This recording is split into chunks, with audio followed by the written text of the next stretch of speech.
আসসালামু আলাইকুম, শবনমস ডেতে সবাইকে স্বাগতম। আমি আজকে রান্না করব শুটকি মাছ। তো শুটকি মাছটা রান্না করার জন্য আমি প্রথমেই শুটকি মাছটাকে ভালো করে পরিষ্কার করে কেটে ধুয়ে টেলে ভালো করে পরিষ্কার করে এই প্যানে দিয়ে দিয়েছি এবং এর সাথে কিছু রসুন কুচি, পেঁয়াজ কুচি, একটু লবণ এবং হলুদ দিয়ে ভালো করে এটাকে প্রথমেই ভেজে নিচ্ছি। এভাবে করে নিলে নাকি শুটকি মাছের যে কটু গন্ধটা থাকে সেটা অনেকটাই চলে যায়।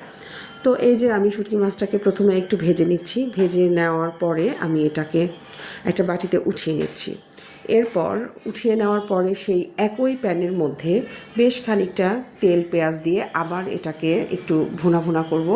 তো এই প্যানের মধ্যেই আমি বেশ খানিকটা একটু সরিষার তেল এবং একটু সয়াবিন তেল দিয়ে আমি তার মধ্যে পেঁয়াজ কুচি দিব।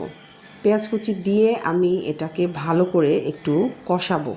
আসলে শুটকি মাছ রান্না করতে গেলে প্রচুর পরিমাণে পেঁয়াজ, তেল এবং রসুনের ব্যবহার হয় এবং এতে করেই শুটকি মাছটা মজা লাগে। তারপর আমি এখানে গিয়ে মরিচের গুঁড়া, লাল মরিচের গুঁড়া, তারপরে আদা বাটা, রসুন বাটা সব একসাথে দিয়ে আবার একটু পেঁয়াজের সঙ্গে তেলের সঙ্গে ভালো করে মিশিয়ে নিব। তারপর আমি এখানে হলুদের গুঁড়া দিব। আমি এভাবে পর্যায়ক্রমে একটু করে দিয়ে নাড়ছিলাম আর একটু করে দিচ্ছিলাম। এরপর আমি এখানে দিয়ে দিব গিয়ে ধনে গুঁড়া।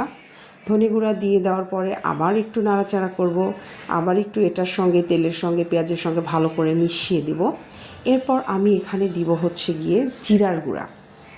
এটা কিন্তু ভাজা জিরার গুঁড়া দিয়েছি আমি। ভাজা জিরার গুঁড়াটা দিলে কিন্তু ফ্লেভারটা খুব ভালো আসে, যে কোনো রান্নাতেই ভাজা জিরার গুঁড়াটা খুব ভালো ফ্লেভার নিয়ে আসে।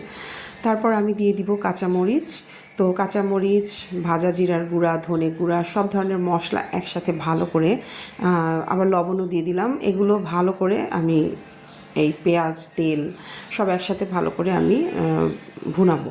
এরপর আমি এখানে গিয়ে পানি দিয়ে দিলাম। পানিটা খুব অল্প পরিমাণেই দিয়েছি। তো পানিটা হলে শুটকি মাছটা নরম হয়ে যাবে। আর শুটকি মাছটা একটু থেতো থেতো করে দিচ্ছিলাম, কিছু থেতো থেতো করে দিচ্ছিলাম আর কিছু আস্তই রেখেছিলাম। তো এই তো বলক এসে গেছে, হয়ে যাচ্ছে আমার শুটকি মাছ। আর একটু পরেই আমার শুটকি মাছটা হয়ে যাবে। এখানে আমি কিছু আস্ত কাঁচামরিচ দিয়ে দিয়েছি।